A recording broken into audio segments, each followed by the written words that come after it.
Hi, this is Josh Snow, Director of IP Engineering at Vunetrix. Today we're going to be reviewing how to do auto discovery. So let me log into the device. Once you get your Vunetrix appliance, whether it's the V100, V500, or V1000, your main dashboard is going to look something like this, where you're going to have the video server and it's going to say local probe. So that means that you're actually set up and looking at your actual appliance, so the CPU load, memory on that particular appliance. So what you're going to do is add an auto discovery group.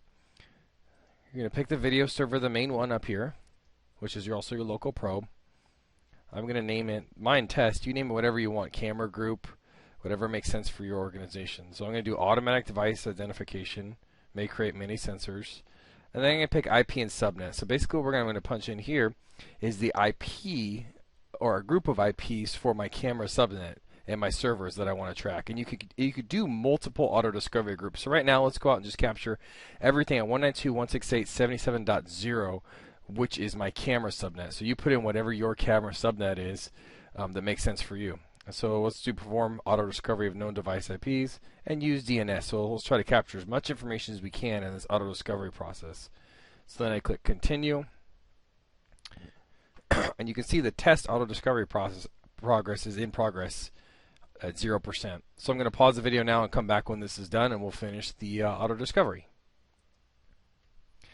So as you can see, my auto discovery group went out and captured two cameras, 192.168.77.47 and 192.168.77.215.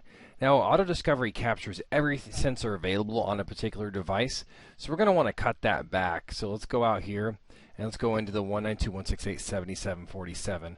Now ping time is important, but I don't really need to know HTTP time. And so the number of these that I'm just going to auto select. So I don't want to know most of these UDP, SNMP, FTP. Those are not important for what we're trying to do.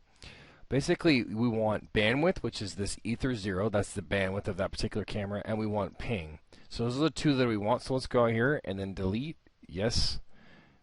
And so it'll delete everything. So now we have just those two sensors, and we'll do the same thing for the other camera. And then under here, under settings, we can actually rename that camera. So whatever that camera is, I know this is the Access 1347E, and hit save, and there we go.